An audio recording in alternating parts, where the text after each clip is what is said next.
তোমরা?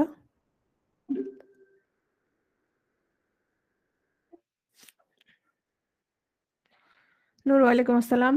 আচ্ছা, আধুনিক যুগ ও অন্যান্য বলতে এখানে আমি যে বিষয়গুলো নিয়ে আসছি সেগুলো হচ্ছে তোমার সংবাদপত্র থেকে আমাদের একটা প্রশ্ন আসে, সবসময় আসছে।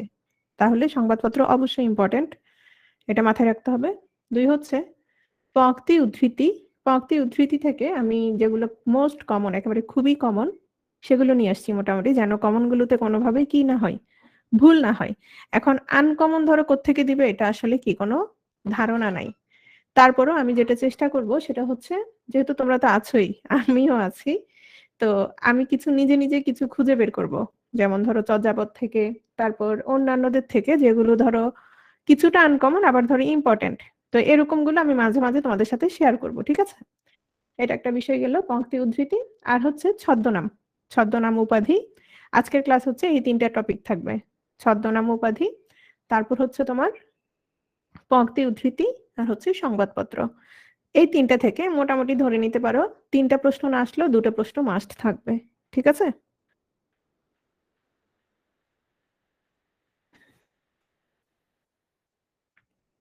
প্রথমে আসছি পংক্তি এবং উদ্ধৃতি। আজকে আমি মাইক্রোফোন অফ রাখছি, কিন্তু তোমরা মেসেজে সবাই রেসপন্স করার চেষ্টা করবা, ঠিক আছে? যেহেতু রেকর্ডটা অনেকেই দেখবে। প্রথমে আসো, একখানি ছোট ক্ষেত আমি একেলা, এটা একটা। তারপর হচ্ছে মানুষের প্রতি বিশ্বাস হারানো পাপ।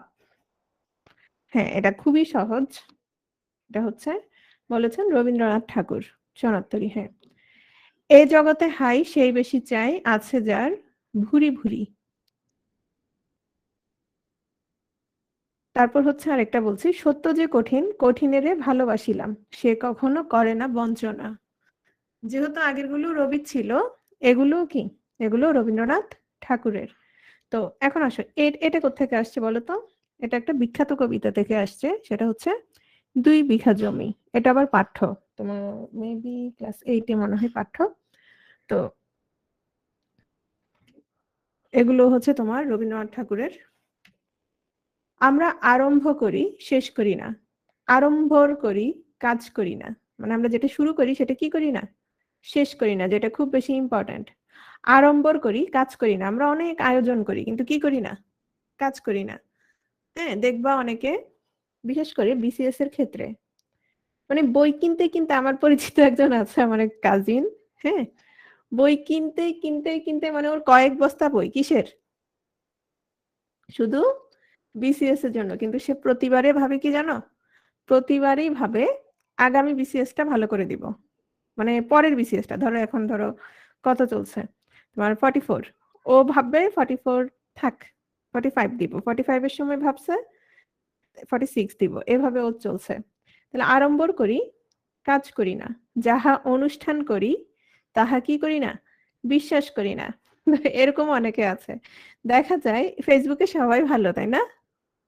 তুমি খেয়াল করো, সবাই সবার সমালোচনা করে, মানে সবাই, মানে আমি হচ্ছি কি একমাত্র মানে পীর দরবেশ, বাকি সবাই কি খারাপ। তারপর তো যাহা বিশ্বাস করি তাহা কি করি না, পালন করি না। আচ্ছা, এটাও বলেছেন কে? এটাও বলেছেন রবীন্দ্রনাথ ঠাকুর। হে দারিদ্র, তুমি মোরে করেছো মহান, কে বলেছে বলো? কাজী নজরুল ইসলাম। আমি জাহান্নামের আগুনে বসিয়া হাসি, পুষ্পের হাসি, কাজী নজরুল ইসলাম। Very good. তোমারে যে চাহিয়াছে ভুলে একদিন, সে জানে তোমারে ভোলা কি কঠিন। বাজি প্রেমের, একেবারে প্রেমের ডায়লগ। তো কে দিয়েছে? কাজী মিয়া, কাজী নজরুল, আমি বলতেছি কাজী মিয়া। দেখো, ও দুখু মিয়া লিখছে, তো আমি বলতেছিলাম কাজী মিয়া। দেখো, কোন কালে একা হয়নি কেউ জয়ী, পুরুষের তরবারি প্রেরণা দিয়েছে, শক্তি দিয়েছে বিজয় লক্ষ্মী নারী। যেহেতু নারী সম্পর্কিত প্রশ্ন টশ্ন একটু আসে, হুম, তো এটাও বলেছেন কাজী নজরুল ইসলাম। যুগের ধর্ম এই, পীড়ন করিলে সে পীড়ন এসে পীড়া দেবে তোমাকেই। আমার না এটা বিশ্বাস করতে ইচ্ছা করে না, অনেকে বলে না যে থাক ও শাস্তি পাবে, রিভেঞ্জ অফ নেচার, মানে অনেক কিছু বলে। আমার কেন জানি মনে হয় যে শয়তান আজীবনের শয়তান থাকে, মানে সে, তারে কেউ কষ্ট দিতে পারে না। আমি জানি না তোমাদের কেমন মনে হয়। তো এটা সত্যি মনে হয় আসলে যে শাসক যে শোষণ করতে থাকে সে করতেই থাকে। কিছু মানুষ আছে আজীবন কি হয়, শোষিত হয়, তাই না? এরা কোনোদিন ন্যায় বিচার পায় কিংবা ধরো কোনোদিন উঠে দাঁড়াতে পারে আমার মনে হয় না। হুম। কিন্তু দেখবা সবাই বলে যে এটা আসলে একটা সান্ত্বনা মনে হয় আমার কাছে, যে থাক, ও যে খারাপ কাজ করতেছে এটা শাস্তিও পাবে। পাই, কিন্তু আমার কাছে মনে যেন কম। হ্যাঁ। আচ্ছা হ্যাঁ, পরকালের বিষয়টা ভিন্ন। যদি আমরা এই কালেরটা চিন্তা করি, আমরা যেহেতু এখন বর্তমানের কথা বলছি, বললাম তো পাইতেও পারে, কিন্তু আমার মনে হয় আর কি যে কম পাই।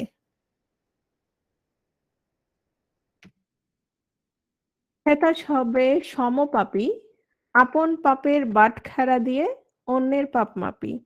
দেখো, আমি কেমন সেটা আমি চিন্তা করছি না, সারাদিন আছি কি, ও এটা করে, ও সেটা করে, ও ওরকম, ও পাপী, এই বিষয়গুলো নিয়ে। হ্যাঁ।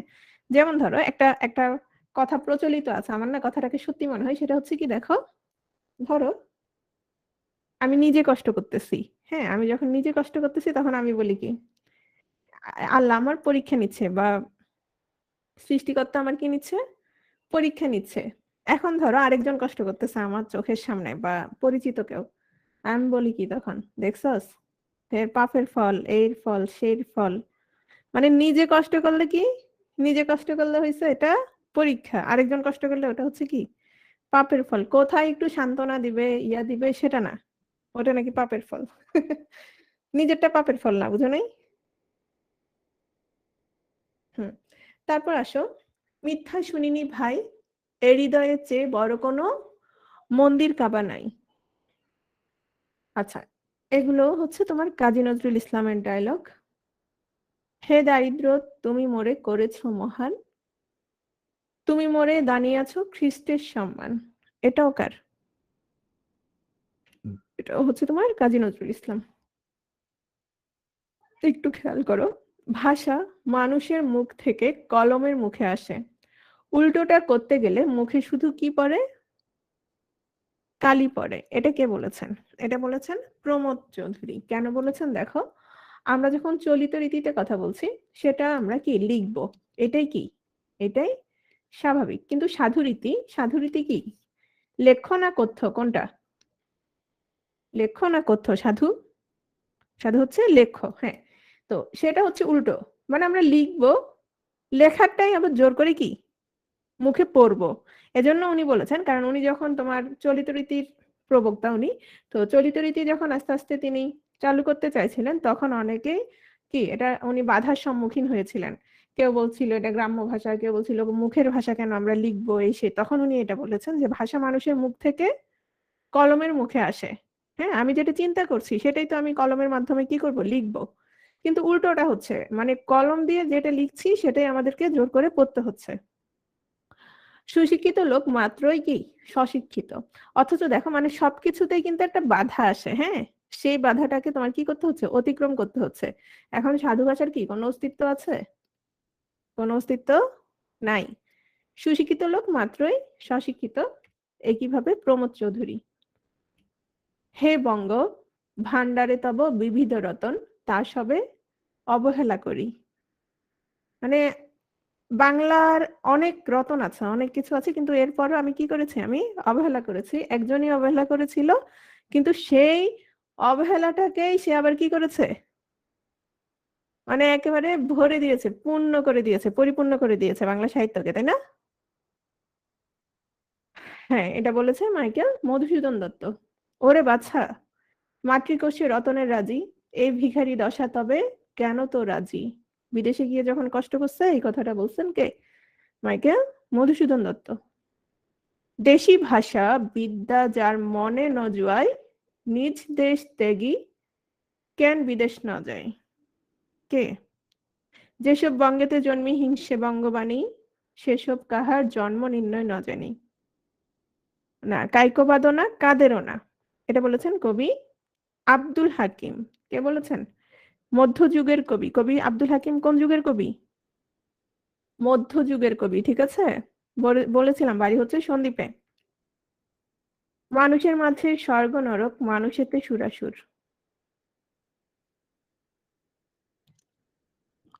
মানুষের মাঝে স্বর্গ নরক, মানুষেতে সুরাসুর, কে বলেছেন?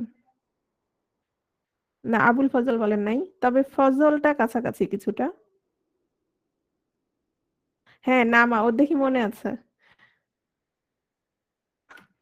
শেখ ফজলুল করিম, ফজলুল আলম না, করিম, ঠিক আছে। স্বাধীনতাহীনতায় কে বাঁচিতে চায়, হে কে বাঁচিতে চায়?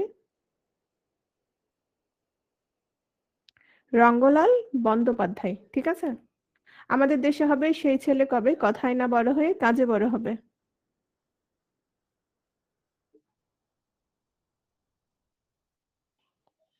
কুসুম কুমারী, কুসুম কুমারী দাস, যিনি কার মা? জীবানন্দ দাশের মা। আচ্ছা, এটা তো আমার ক্ষুধার কাছে কিছুই ফেলনা নয় আজ, ভাত দে হারামজাদা, তা না হলে কি চিবিয়ে খাবো, মানচিত্র চিবিয়ে খাবো, বলেছেন রফিক আজাদ। আমরা হিন্দু বা মুসলমান যেমন সত্য, তার চেয়ে বেশি সত্য আমরা বাঙালি, এটা অনেকে ভুল করে, অনেকে বলে থাকেন যে এটা বলেছেন তোমার শেখ মুজিবুর রহমান, আসলে এটা কে বলেছেন? এটা বলেছেন শহীদুল্লাহ, ভেরি গুড। এটা বলেছেন তোমার শহীদুল্লাহ। নেক্সট আসো। সুনীতি কুমারের কিছু নাই, আজকে শুধু শহীদুল্লাহ ছিল। কেউ মালা কেউ তসবি গলায়, তাই তো জাত ভিন্ন বলাই, লালন শাহ। জন্মই আমার আজন্ম পাপ, কে বলেছেন? Daud Haider, very good. জীবে প্রেম করে যে জন, সেজন সে বিছে ঈশ্বর।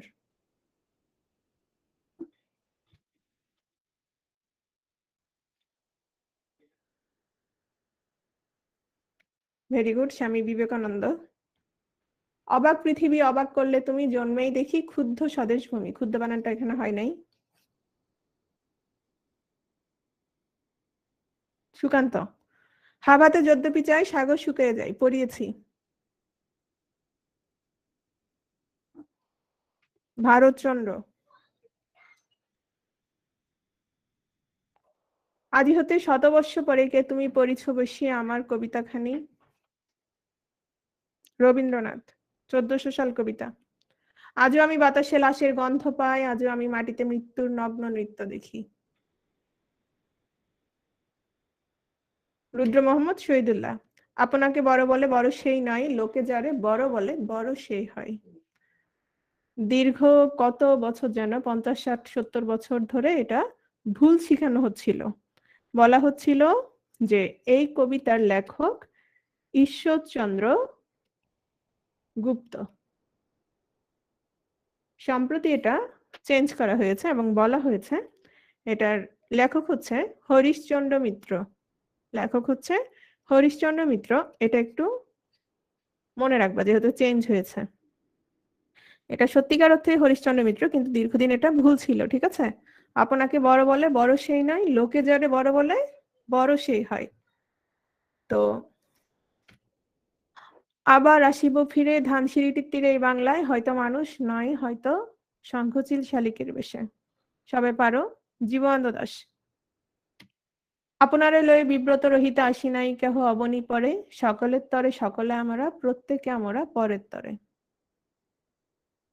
কামিনী রাই। আমাদের স্বপ্ন হোক ফসলের সুষম বন্টন, সমস্যা। আমি কিংবদন্তির কথা বলছি, আমি আমার পূর্বপুরুষের কথা বলছি।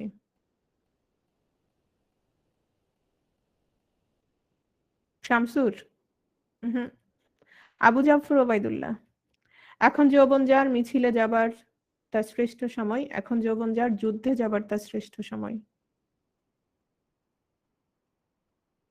কাজী না, না কাজী না, হেলাল হাফিজ। তাহলে যে যেটাতে ভুল করছো সেটা একবার দেখে নিবা, ঠিক আছে।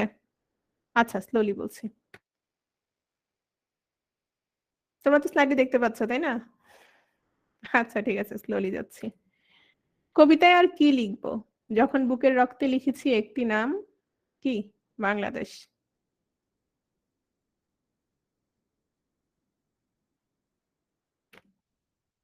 শহীদ স্মরণে মোহাম্মদ মনিরুজ্জামান।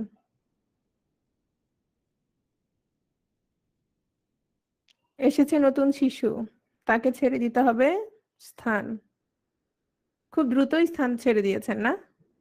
মাত্র 21 বছর বয়স, অর্থাৎ ওনার মাধ্যমেও কোনো শিশু আসে নাই। আসাদের শার্ট আজ আমাদের প্রাণের পতাকা।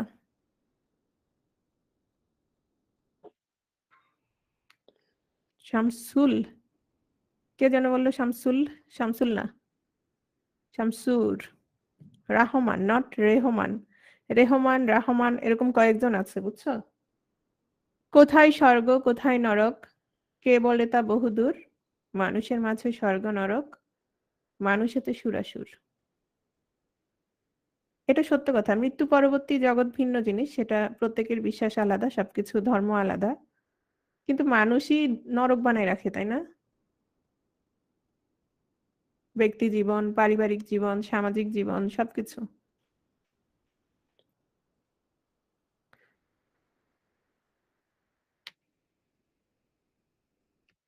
শেখ ফজলুল করিম।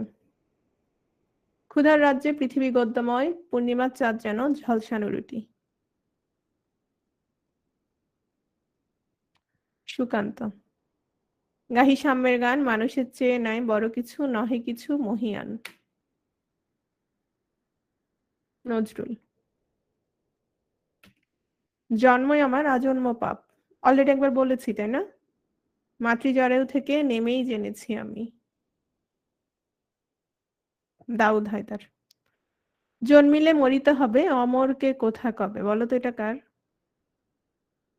এই কথাটা কে বলেছেন? Very good Nihal. মানে বলেছেন মাইকেল মধুসূদন দত্ত। তুমি অধম, তাই বলিয়া আমি উত্তম হইব না কেন?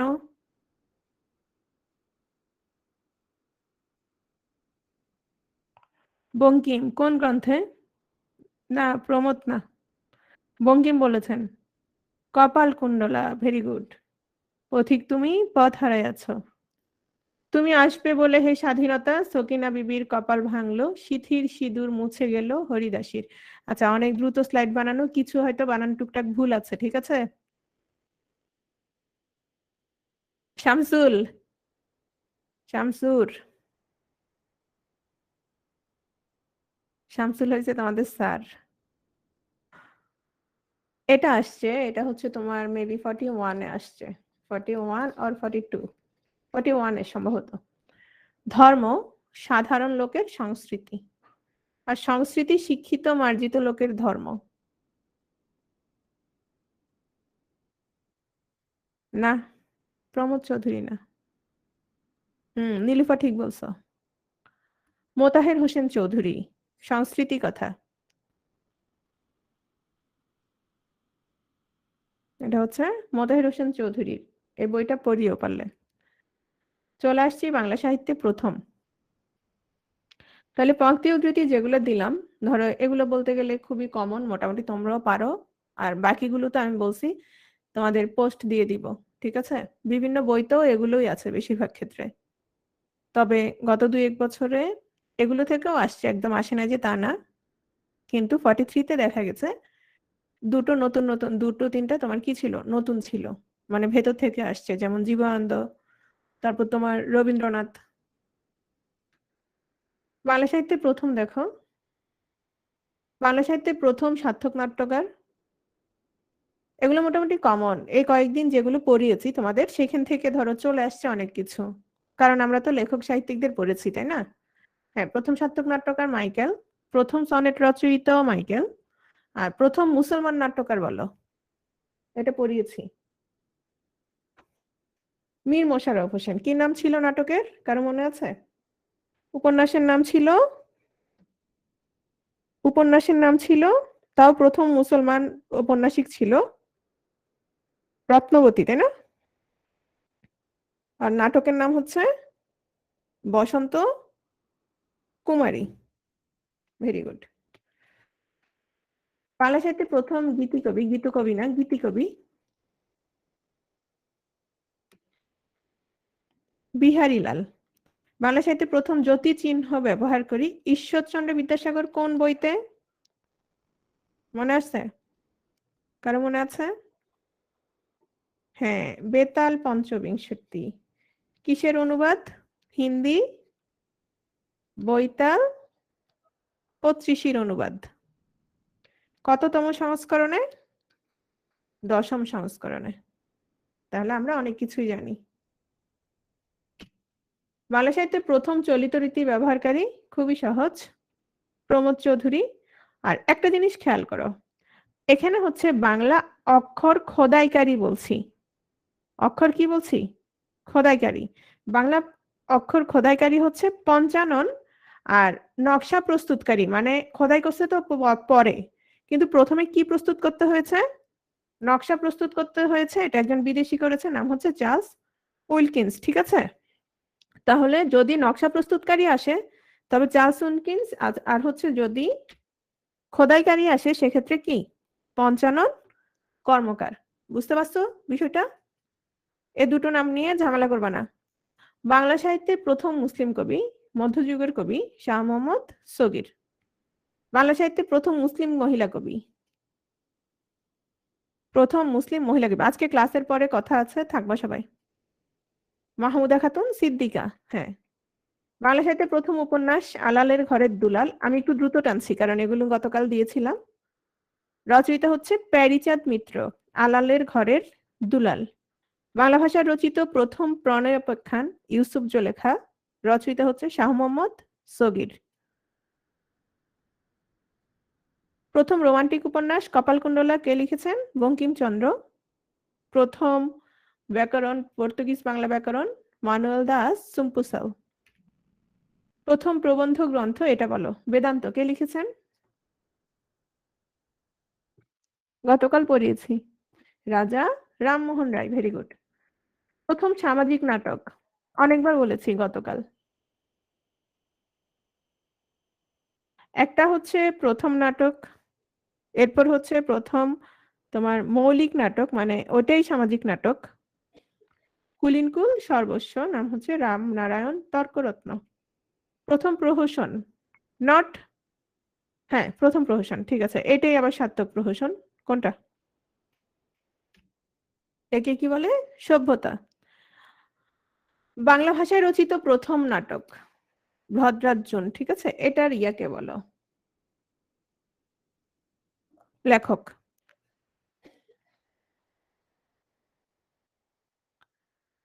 রামনারায়ণ? না, রামনারায়ণ এটা না। তারাচরণ শিকদার। তাহলে রামনারায়ণ কোনটাতে ছিল? রামনারায়ণ ছিল তোমার প্রথম সামাজিক নাটক। আমি তোমাদের একটা কথা বলেছিলাম, সেটা হচ্ছে এটাকে কি বলা যাচ্ছিল না? মৌলিক নাটক বলা যায়নি। কেন? এটার কাহিনী কোত্থেকে নেওয়া হয়েছে? তোমার মহাভারত থেকে, ঠিক আছে। আর মৌলিক অথবা সামাজিক যেটাই আসুক সেটা হচ্ছে তোমার কুলিনকুল সর্বস্ব। প্রথম ট্র্যাজেডি নাটক কৃষ্ণকুমারী আমরা জানি, লিখেছেন হচ্ছে মাইকেল মধুসূদন। আর বাংলা সাহিত্যে প্রথম মৌলিক ট্র্যাজেডি কোনটা? প্রথম মৌলিক ট্র্যাজেডি, ভেরি গুড, এটা হচ্ছে কীর্তিবিলাস, যোগেন্দ্রচন্দ্র গুপ্ত। প্রথম মহিলা ঔপন্যাসিক স্বর্ণকুমারী দেবী। মনে আছে বইটার কি নাম বলেছিলাম? প্রথম যে উপন্যাসটা, কারো মনে আছে? হ্যাঁ, দ্বীপ নির্বাণ ছিল। বাংলা ভাষায় প্রকাশিত প্রথম সাময়িকী,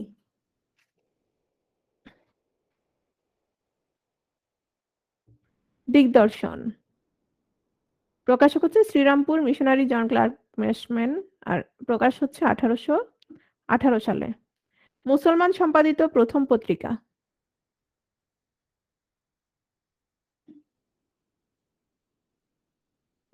সমাচার সভা রাজেন্দ্র। ঢাকা থেকে প্রকাশিত প্রথম গ্রন্থ নীল দর্পণ, তাই না? এটাকে আমরা কি বলেছিলাম? এটাকে আমরা বলেছিলাম বাংলাদেশের নাটক নীল দর্পণ, তাই না? নেক্সট আসো ঢাকার প্রথম বাংলা ছাপাখানা বাংলা প্রেস, আজিমপুর। বাংলা কুরআন শরীফের প্রথম অনুবাদক, মধ্যযুগে পড়িয়েছিলাম, ভাই গিরিশচন্দ্র সেন। এক নজরে বাংলা সাহিত্যের বিখ্যাত কবি ও সাহিত্যিকদের ছদ্মনাম।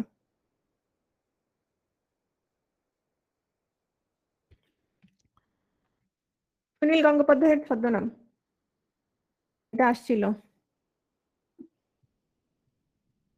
নীল লোহিত না, অনিলা না, অনিলা না, নীল লোহিত। সুনন্দ কার ছদ্মনাম? ছিল না, কার ছদ্মনাম হবে? সুনন্দ।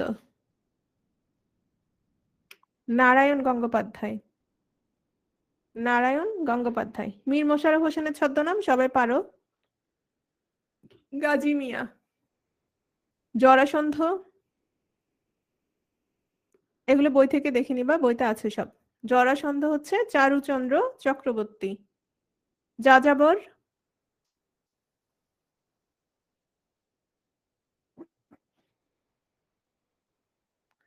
বিনয় মুখোপাধ্যায়। বলাইচাঁদ মুখোপাধ্যায়ের ছদ্মনাম কি? ওনার ছোট গল্পগুলো অসাধারণ।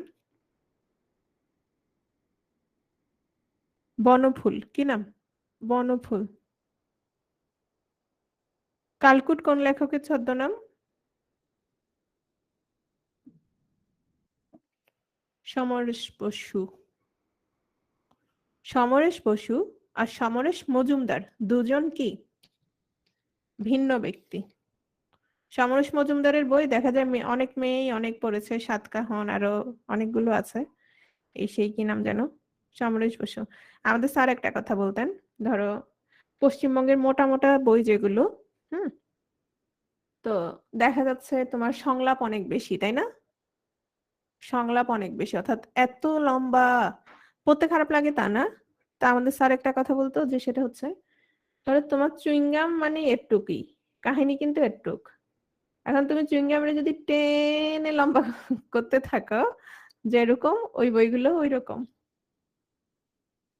কিন্তু জিনিস ঘুরে ফিরে কি অল্পই।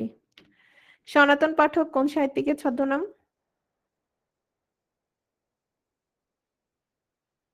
বলো তো। অলরেডি।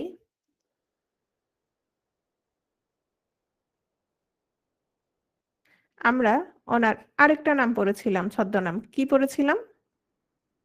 নীল লোহিত। তাহলে সনাতন পাঠকও কার? সুনীল গঙ্গোপাধ্যায়। দৃষ্টিহীন।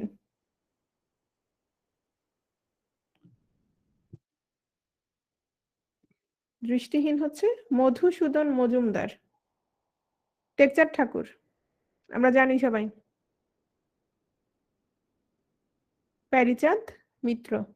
বিনয় কৃষ্ণ মুখোপাধ্যায়, ওনার ছদ্মনাম কি? যাযাবর।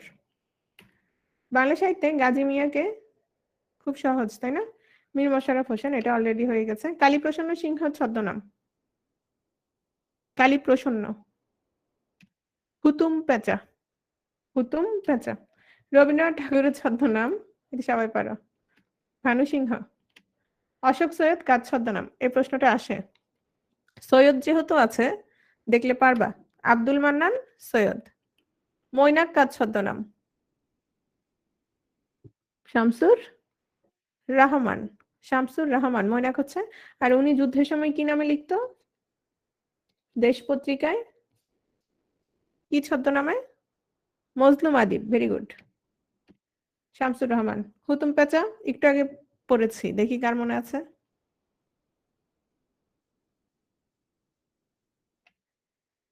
কালীপ্রসন্ন সিংহ। প্যারিচাঁদের না। শওকত ওসমানের প্রকৃত নাম? শেখ আজিজুর রহমান। কবি কায়কোবাদের আসল নাম? কাজেমাল কোরেশি। প্রমোদ চৌধুরীর ছদ্মনাম? বীরবল। পরশুরাম কার ছদ্মনাম? পরশুরাম।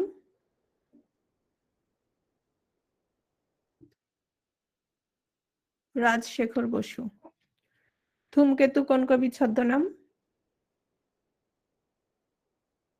গতকাল তোমরা ছদ্মনাম আর হচ্ছে এমনি নাম মানে ডাক নাম, এ দুটোর মধ্যে একটু ইয়ে করে ফেলছিলাম।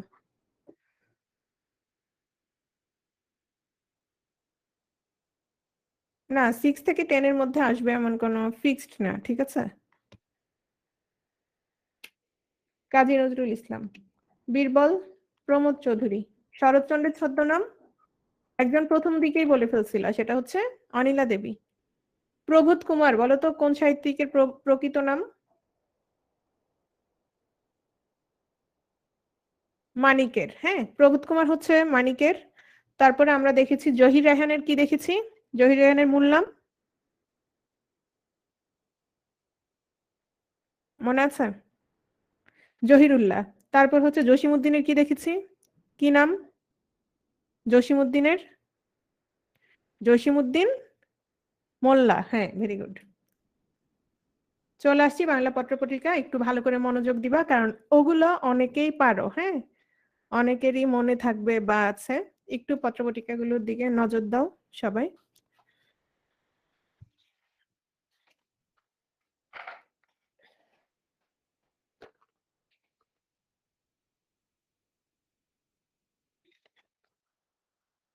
প্রথমে আমরা চলে আসছি কোথায়, একেবারে প্রথম পত্রিকা তোমার হচ্ছে দিগদর্শন। তো দেখো, তার আগে আমরা বলি সেটা হচ্ছে ভারতবর্ষের প্রথম মুদ্রিত সংবাদপত্র কোনটা বলো তো? ভারতবর্ষে প্রথম মুদ্রিত সংবাদপত্র হচ্ছে তোমার বেঙ্গল গেজেট। কি নাম?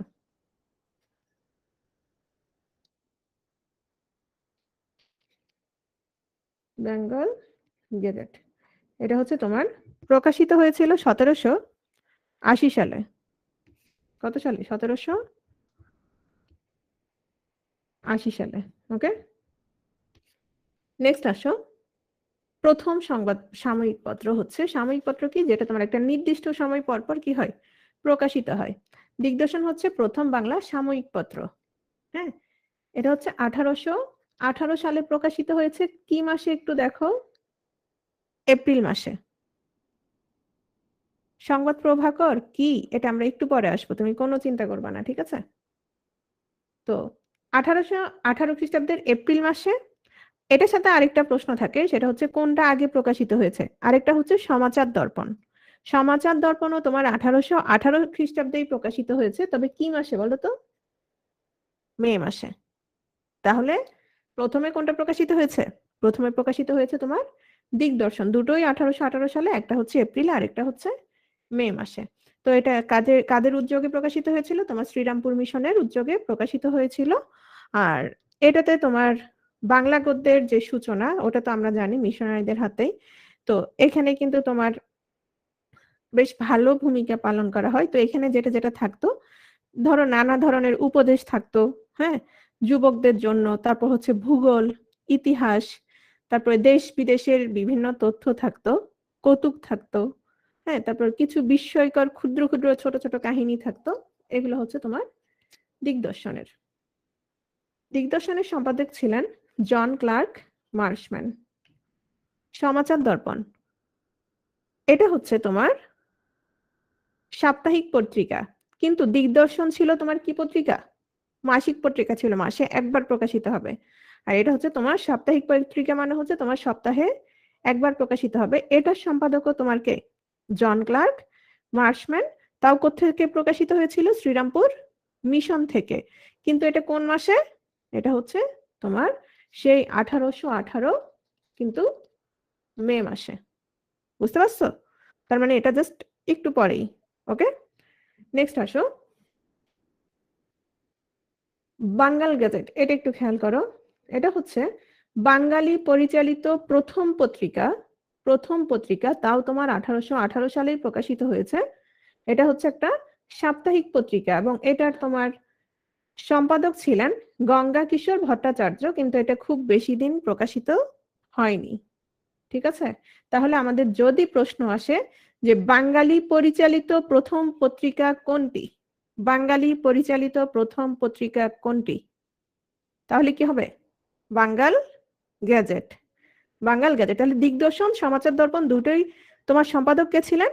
জন ক্লার্ক মার্শম্যান ছিলেন। প্রকাশিত হয়েছিল কোত্থেকে? তোমার শ্রীরামপুর মিশন থেকে। তাহলে প্রথম যদি বাঙালি পরিচালিত আসে, তবে সেটা হচ্ছে বাঙ্গাল গ্যাজেট 1818 সালে। তাহলে আমরা এটা মনে রাখবো, এই কথাটা।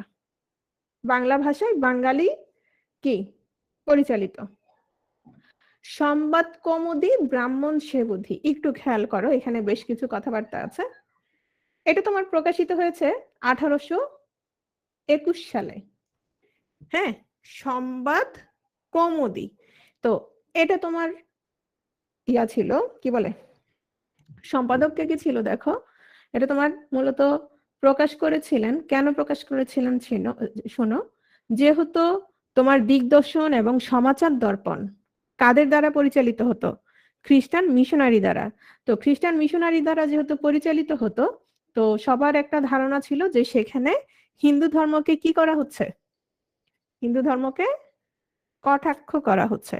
হ্যাঁ, তো এজন্য তোমার রাজা রামমোহন রায় এবং ভবানীচরণ বন্দ্যোপাধ্যায় এই দুজন মিলে তোমার সংবাদ কৌমুদী পত্রিকাটা কি করে, প্রকাশ করে। এবং এটা একটা সাপ্তাহিক পত্রিকা ছিল।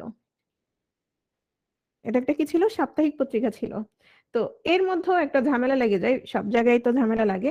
এখানে একটা কথা বলতো যে লোকহিত সাধনাই হচ্ছে এই সংবাদপত্র প্রকাশের প্রধান লক্ষ্য, মানে মানুষের ভালো করাই হচ্ছে কি এই সংবাদপত্রের প্রধান লক্ষ্য।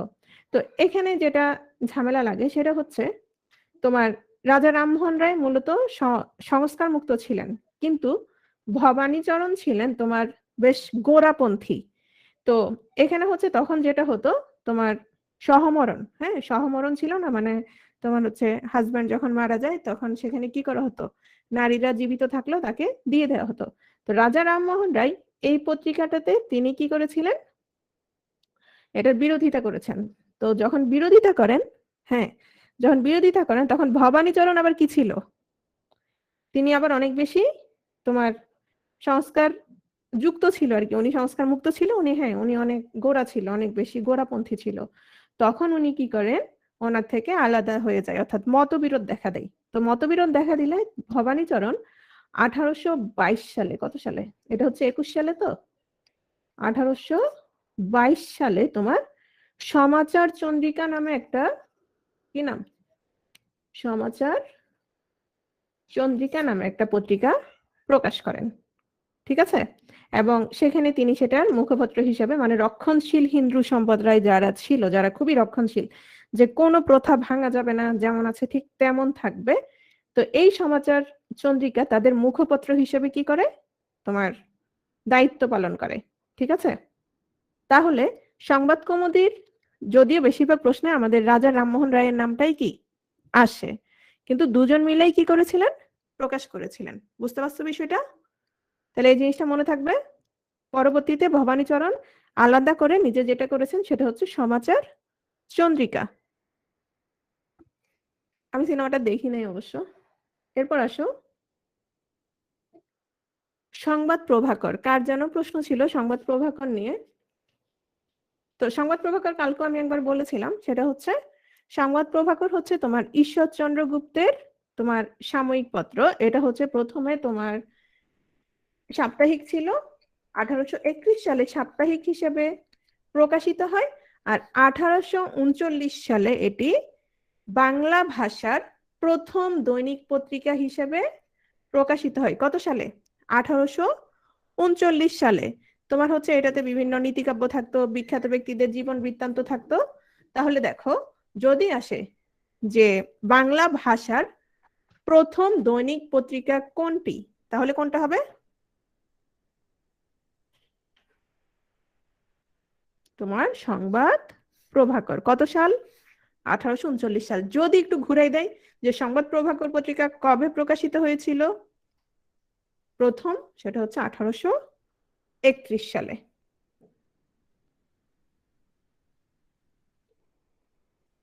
ঠিক আছে, নেক্সট আসো জ্ঞানান্বেষণ। আচ্ছা, জ্ঞানান্বেষণ তোমাদেরকে বলেছিলাম গত এই আধুনিক যুগের প্রথম ক্লাসে যখন ইয়ং বেঙ্গল পড়িয়েছিলাম। তো ইয়ং বেঙ্গলের দুটো মুখপত্র ছিল, কোন দুটোর নাম বলেছিলাম মনে আছে? ইংরেজিতে এনকোয়ারার, আরেকটা ছিল বাংলায় তোমার জ্ঞানান্বেষণ। ঠিক আছে, এটাও তোমার প্রকাশিত হয়েছে কত সালে? 1831 সালে, মানে সংবাদ প্রভাকর যখন প্রকাশিত হয় তখন। তো এটার তোমার সম্পাদক ছিলেন দক্ষিণারঞ্জন মুখোপাধ্যায়। জ্ঞানান্বেষণ, এগুলো থেকে আসে, ইম্পর্টেন্ট। নেক্সট আসো তত্ত্ববোধিনী পত্রিকা। তত্ত্ববোধিনী পত্রিকা প্রকাশিত হয় তোমার 1843 সালে। 1843 সালে প্রকাশিত হয়েছে, এবং এই পত্রিকার প্রতিষ্ঠাতা ছিল আমাদের রবীন্দ্রনাথ ঠাকুরের বাবা দেবেন্দ্রনাথ ঠাকুর। কে? দেবেন্দ্রনাথ ঠাকুর প্রতিষ্ঠাতা ছিলেন, কিন্তু অক্ষয় কুমার দত্ত ছিলেন এর সম্পাদক। অক্ষয় কুমার দত্ত কি সম্পাদক? অক্ষয় কুমার বড়াল না, অক্ষয় কুমার দত্ত হচ্ছে সম্পাদক, কিন্তু তোমার প্রতিষ্ঠাতা কে ছিলেন? প্রতিষ্ঠাতা ছিলেন দেবেন্দ্রনাথ ঠাকুর। ঠিক আছে, তো এটা কিন্তু তোমার খুবই গুরুত্বপূর্ণ একটা পত্রিকা, কারণ হচ্ছে এটার মাধ্যমে তোমার বাংলা গদ্যের যে যাত্রা, বাংলা গদ্যের ইতিহাসে মোটামুটি একটা নবযুগের সূচনা ঘটেছিল। কারণ হচ্ছে এখানে তোমার বিখ্যাত অনেক লেখক, যেমন ধরো ঈশ্বরচন্দ্র বিদ্যাসাগর, দেবেন্দ্রনাথ ঠাকুর, রাজনারায়ণ বসু, এরকম আরো অনেক যারা আছে। না এত সাল লাগবে না, সাল এতগুলো লাগবে না, ঠিক আছে।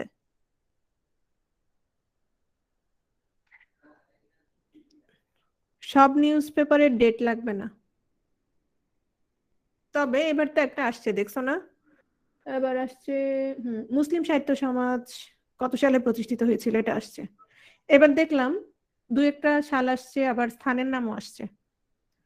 অক্ষয় কুমার দত্তের সম্পাদনায় 1843 খ্রিস্টাব্দে কলকাতা থেকে প্রকাশিত হয়। আর এটা ইম্পর্টেন্ট কেন? কারণ এখানে অনেকে লিখেছেন, ঈশ্বরচন্দ্র বিদ্যাসাগর, দেবেন্দ্রনাথ ঠাকুর, তারপর তোমার রাজনারায়ণ বসু, এরকম অনেকে লিখেছেন। ঠিক আছে, তো এই পত্রিকা থেকেই মূলত তোমার পরবর্তীতে যেটা হয়, মানে এখান থেকে এটাকে আদর্শ ধরে তোমার বঙ্গদর্শন, তারপর হচ্ছে ভারতী, এগুলো শুরু হয়। ঠিক আছে,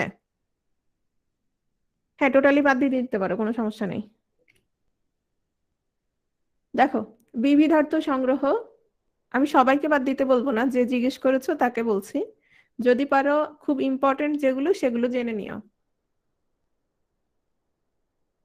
বিবিধার্থ সংগ্রহ খেয়াল করো, 1851 সালে, এটা হচ্ছে তোমার রাজেন্দ্রলাল মিত্রের সম্পাদনায় প্রথম, খেয়াল করো কি বলছে, প্রথম কি সচিত্র, মানে কি এই এই সমানে কি বলছিলাম, এই সমানে হচ্ছে নিজ, আর এই সমানে কি সহ, মানে প্রথম কি সহ, চিত্র সহ। ঠিক আছে, প্রথম চিত্র সহ। তাহলে যদি আসে প্রথম সচিত্র মাসিক পত্রিকা কোনটি বাংলা ভাষার, কি হবে?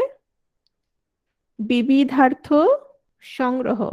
আর এটার তোমার সম্পাদক কে ছিলেন? রাজেন্দ্রলাল মিত্র। সম্পাদককে রাজেন্দ্রলাল মিত্র। ঠিক আছে, হ্যাঁ প্রথম সচিত্র। ওকে, নেক্সট আসো, এটার নাম হচ্ছে মাসিক পত্রিকা। এটা একটু ইম্পর্টেন্ট। কেন ইম্পর্টেন্ট দেখো, এটা হচ্ছে তোমার 1854 খ্রিস্টাব্দে, কত সাল, 1854 সালে প্যারীচাঁদ মিত্র এবং রাধানাথ শিকদার, এই দুজনের সম্পাদনায় এই পত্রিকাটা প্রকাশিত হয়। এটা কেন ইম্পর্টেন্ট খেয়াল করো, এই পত্রিকা সম্পর্কে একটা কথা বলা হয়েছিল, সেটা হচ্ছে এই পত্রিকা সাধারণত, সাধারণত না, বিশেষত তোমার স্ত্রীলোকের জন্য ছাপা হইতেছে। কাদের জন্য? স্ত্রীলোকের জন্য। ঠিক আছে, তাহলে একটু মনে রাখবা, স্ত্রীলোক। যদিও এরকম প্রশ্ন আসতে দেখি নাই, কিন্তু আরেকটা কারণও ইম্পর্টেন্ট, সেটা হচ্ছে এই পত্রিকাতে প্রথম যেহেতু প্যারীচাঁদ মিত্র আছেন, তাহলে বলতো কোনটা প্রকাশিত হয়েছে? বাংলা সাহিত্যের প্রথম উপন্যাস কি নাম? আলালের ঘরের দুলাল, তোমার এটাতে প্রকাশিত হয়েছে। ধারাবাহিকভাবে কি হয়েছিল, প্রকাশিত হয়েছিল। তাহলে এটা আমরা কেন মনে রাখবো? এটা দুই কারণে মনে রাখবো। এটাতে প্রথম কোনটা প্রকাশিত হয়? আলালের ঘরের দুলাল। এটাতে 1855 সাল থেকে, কত সালে, 1854-তে প্রকাশিত হয়েছে। আর 1855 থেকে এটা তোমার ধারাবাহিকভাবে প্রকাশিত হতে থাকে, আলালের ঘরের দুলাল। বঙ্গদর্শন, বঙ্গদর্শন নামটা নিশ্চয়ই শুনছো, অনেক বিখ্যাত একটা পত্রিকা। 1872 সালে তোমার এটা বঙ্কিমচন্দ্র চট্টোপাধ্যায়ের সম্পাদনায় প্রকাশিত হয়েছে 1872 সালে। হ্যাঁ, এটা আমরা জানি। তো এটা কেন ইম্পর্টেন্ট দেখো, এটাতে তোমার অনেকে, মানে বিখ্যাত অনেকেই তোমার এটাতে লিখেছে, সঞ্জীব চন্দ্র চট্টোপাধ্যায়, শ্রীশচন্দ্র মজুমদার, তারপর যে রবীন্দ্রনাথ ঠাকুর, হ্যাঁ, তারপর হচ্ছে তোমার চন্দ্রনাথ বসু, রাজকৃষ্ণ মুখোপাধ্যায়, অক্ষয় চন্দ্র। তো বাংলা গদ্যের যে উৎকর্ষ সাধনে তোমার এটার কি ছিল, অনেক বেশি অবদান ছিল। ভারতী, ভারতী তোমার প্রতিষ্ঠা করেছে দ্বিজেন্দ্রনাথ ঠাকুর। কে করেছেন? প্রতিষ্ঠাতা সম্পাদক হচ্ছে দ্বিজেন্দ্রনাথ ঠাকুর। উনি তোমার 7 বছর এটার কি ছিলেন, দায়িত্বে ছিলেন। তো এরপরে উনি স্বর্ণকুমারী দেবী, হিরণ্ময়ী দেবী, সরলা দেবী, রবীন্দ্রনাথ ঠাকুর, মণিলাল গঙ্গোপাধ্যায়, শরীন্দ্রমোহন বন্দ্যোপাধ্যায়, এরা সবাই কি করেছেন? এরা সবাই এই পত্রিকা সম্পাদনার দায়িত্ব পালন করেছেন। ঠিক আছে? এরপরে যেটা হয়েছিল তোমার, মূলত রবীন্দ্রনাথ ঠাকুরের ভাই বোনরা সবাই এটাকে নিয়ে একটা কি বলতে গেলে সাহিত্যের আসর জমিয়েছিল, মানে সবাই তোমার এখানে লিখতো এবং একটা ভারতী গোষ্ঠী তোমার তৈরি হয়েছিল। তো এই ভারতী গোষ্ঠীর মধ্যে তোমার কে কে ছিল? সত্যেন্দ্রনাথ ছিল, তারপর হেমেন্দ্র কুমার ছিল, সুরেশচন্দ্র ছিল, এরকম আরো বিখ্যাত অনেক লেখক ছিলেন যারা কি করতেন, এই ভারতী পত্রিকা লিখতেন। এবং ভানুসিংহ ঠাকুরের পদাবলী, ভিখারিণী, করুণা, আমরা জানি ভিখারিণী বাংলা সাহিত্যে প্রথম কি?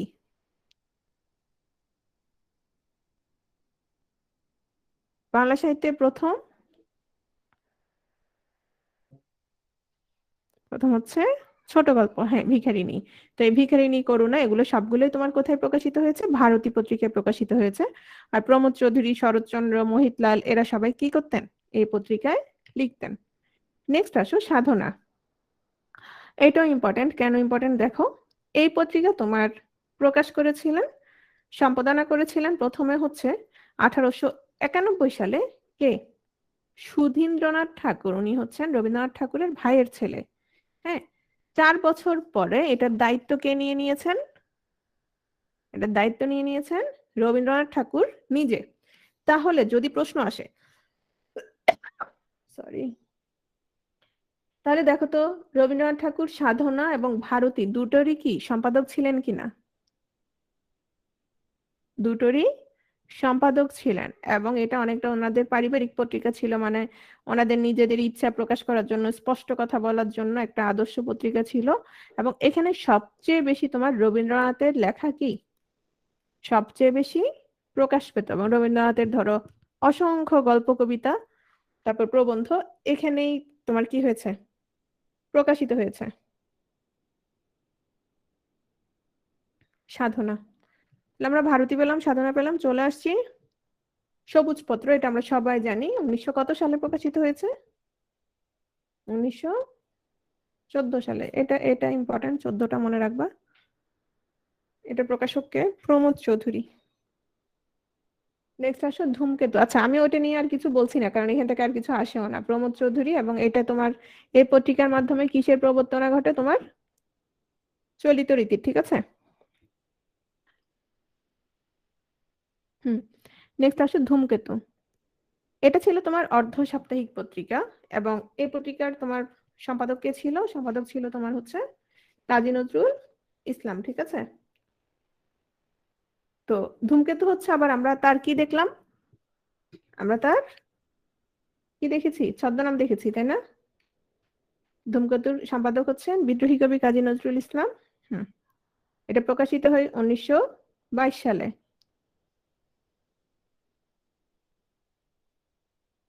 সজনীকান্ত দাস, শনিবারের চিঠি। এটা প্রকাশিত হয়েছে তোমার 1922 মনে হয়, না 24, ভুলে গেলাম।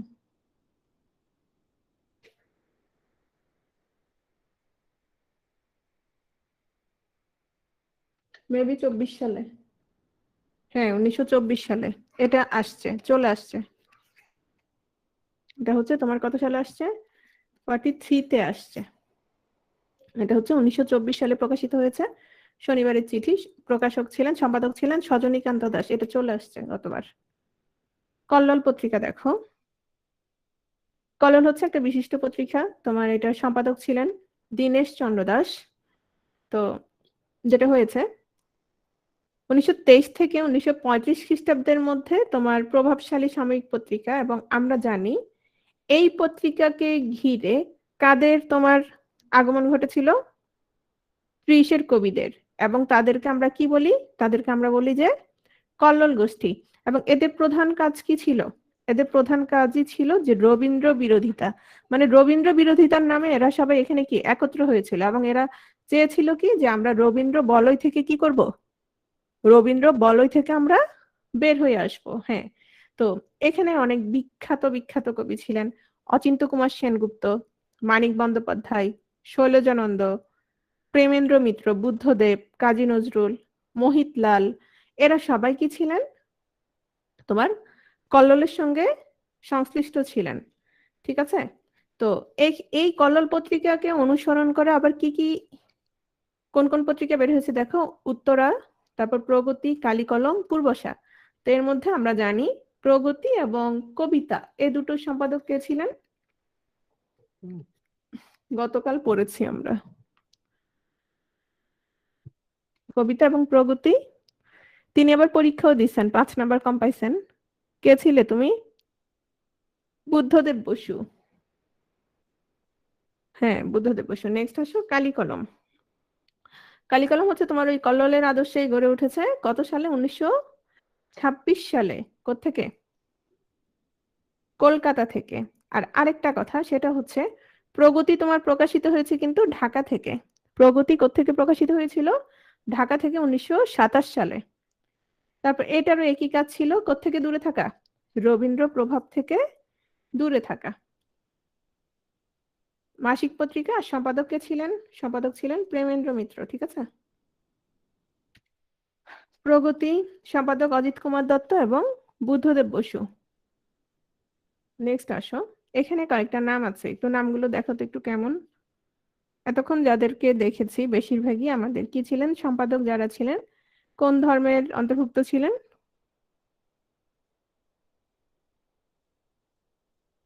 হিন্দু ধর্মের, তাই না?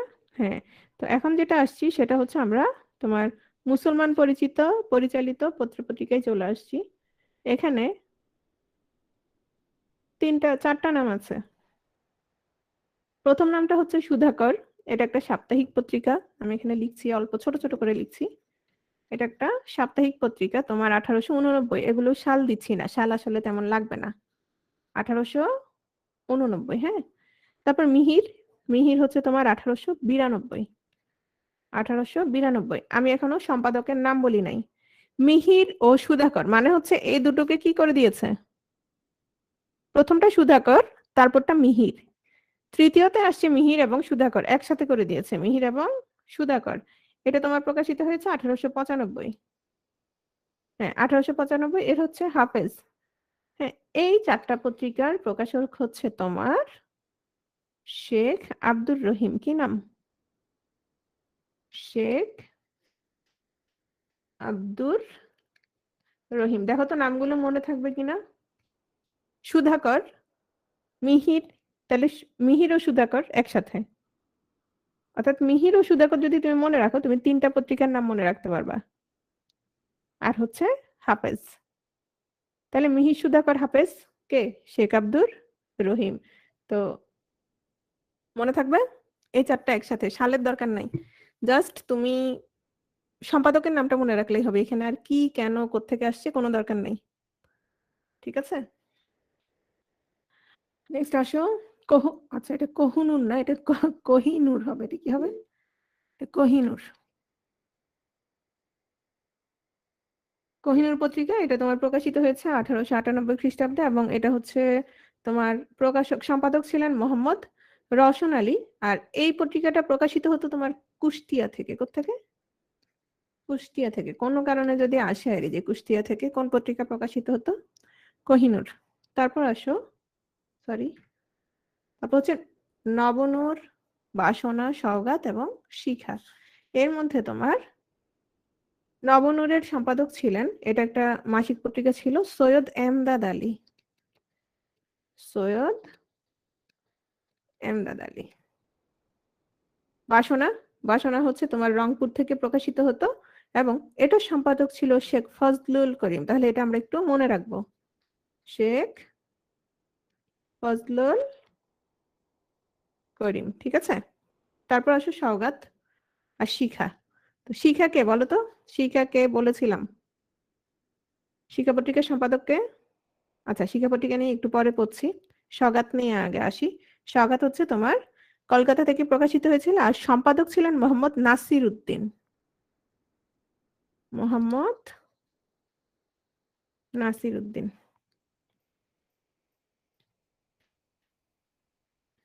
ওকে। শিখা, শিখাটা খুব ইম্পর্টেন্ট। শিখা হচ্ছে তোমার ঢাকার যে মুসলিম সাহিত্য সমাজ, এই মুসলিম সাহিত্য সমাজের কি ছিল, মুখপত্র ছিল মুসলিম সাহিত্য সমাজ। এটা তোমার প্রকাশিত হয় 1927। আর মুসলিম সাহিত্য সমাজ তোমার তোমার শুরু হয় কখন, 1926। সরি, শিখা হচ্ছে প্রকাশিত হয় 1927 সালে। ঠিক আছে, 27 খ্রিস্টাব্দে প্রকাশিত হয়। এটা সম্পাদক ছিলেন আবুল হোসেন। কে? আবুল হোসেন। আর এই যে মুসলিম সাহিত্য সমাজ, এটার প্রতিষ্ঠার মাধ্যমে তোমার বুদ্ধির মুক্তি আন্দোলনের সূত্রপাত হয়। কি নাম? বুদ্ধির মুক্তি। হ্যাঁ, এটা মনে রাখবা, এখান থেকে প্রশ্ন আসে তোমার বিসিএস এ না হলেও, মানে বিসিএস ও আসে, যে কোনো জায়গায় প্রশ্ন আসে শিক্ষা সম্পর্কিত। মানে মুসলিম সাহিত্য সমাজ, তাদের মুখপত্র শিখা, প্রকাশিত হয় 1927। তারপর হচ্ছে সম্পাদক হচ্ছেন আবুল হোসেন। আর এই সাহিত্য সমাজ প্রতিষ্ঠার মাধ্যমে বুদ্ধির মুক্তি আন্দোলন হয়। বুদ্ধির মুক্তি আন্দোলনের এখানে তারপর হচ্ছে তোমার আবুল হোসেনের পরবর্তী সম্পাদক ছিলেন কাজী মোতায়ের হোসেন ছিলেন, মোহাম্মদ আব্দুর রশিদ ছিলেন। তারপর এখান থেকে আরেকটা যেটা প্রশ্ন আসে, আবুল ফজলও ছিলেন। তোমার একটা উক্তি ছিল, ডায়লগ ছিল, সেটা হচ্ছে জ্ঞান যেখানে সীমাবদ্ধ, বুদ্ধি সেখানে আড়ষ্ট, মুক্তি সেখানে অসম্ভব। ঠিক আছে, সব পত্রিকায় এই কথাটা লেখা থাকতো, এবং এটা তখন খুব বেশি কি আলোড়ন তুলেছিল। ঠিক আছে, তাহলে আমরা কি কি দেখলাম? শিক্ষা, শিক্ষার সাথে সংশ্লিষ্ট মুসলিম সাহিত্য সমাজ 1927, বুদ্ধির মুক্তি আন্দোলন আবুল হোসেন, তারপর হচ্ছে তোমার ডায়লগটা। উত্তরাধিকার হচ্ছে বাংলা একাডেমি কর্তৃক প্রকাশিত সাহিত্য পত্রিকা। আঙ্গুর হচ্ছে তোমার কিশোর পত্রিকা, ডক্টর মোহাম্মদ শহীদুল্লাহ সম্পাদিত। এটা মনে রাখবা, আঙ্গুর। মোহাম্মদী হচ্ছে তোমার মাওলানা আকরাম খা। ঠিক আছে, মাওলানা আকরাম খা সম্পাদিত পত্রিকা। তারপর হচ্ছে শেষ, এতটুকুই রাখছি। আর তোমরা টুকটাক দেখে নিবা, মোটামুটি যেগুলো ইম্পর্টেন্ট আমি সবগুলো নিয়ে আসার চেষ্টা করছি, এই আর কি।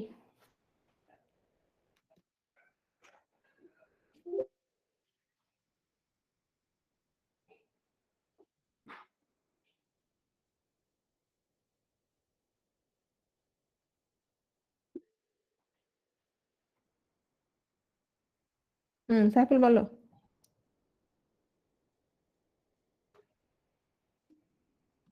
সমসাময়িক পত্রিকা থেকে এখন পর্যন্ত তেমন আসতে দেখা যায় নাই। আর যেগুলো খুব বেশি ইম্পর্টেন্ট, প্রথম আলো, তোমার যুগান্তর, অমুক তমুক, এগুলো তোমরা দেখে নিবা কোনটার কে। আর অনেকেই তো জানো, তাই না? কারণ এখন পর্যন্ত যে প্রশ্নগুলো